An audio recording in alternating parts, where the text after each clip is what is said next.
கிருத்திகை தினத்தன்று வேண்டுதல் நிறைவேற செய்ய வேண்டியது. கிருத்திகை தினத்தன்று விரதம் இருப்பவர்கள் வீட்டில் விளக்கேற்றி வழிபட்ட பிறகு ஒரு மண் குடுவையில் தண்ணீரை நிரப்பிக் கொள்ள வேண்டும். அதில் சிறிது மஞ்சள், பச்சை கற்பூரம், ஏலக்காய் ஆகியவற்றை போட்டு உங்களின் வலது கையால் அந்த தண்ணீர் குடுவையை மூடிக்கொள்ள வேண்டும். இப்பொழுது ஓம் ஸ்ரீம் க்ளீம் சரவண பவ நம என்ற மந்திரத்தை 27 முறை சொல்லிவிட்டு உங்களுக்கு என்ன வேண்டுமோ அல்லது என்ன வேண்டுதல் நிறைவேற வேண்டுமோ அனைத்தையும் மனம் விட்டு முருகனிடம் கேட்க வேண்டும்.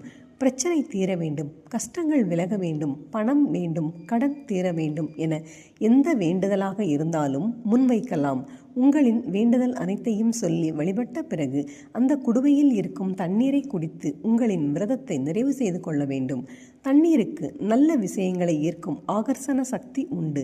அதனால் மந்திர உபதேசம் உங்களின் வேண்டுதல்கள் அனைத்தையும் ஈர்த்து வைத்திருக்கும் தண்ணீரை குடித்து விரதத்தை நிறைவு செய்வது முருகன் அருளால் வேண்டுதல்களை நிறைவேற செய்யும். இப்படி செய்வதால் அடுத்த 11 நாட்களில் உங்களின் வேண்டுதல்கள் நிறைவேறும் அல்லது அதற்கான வழிகள் கிடைக்கும்.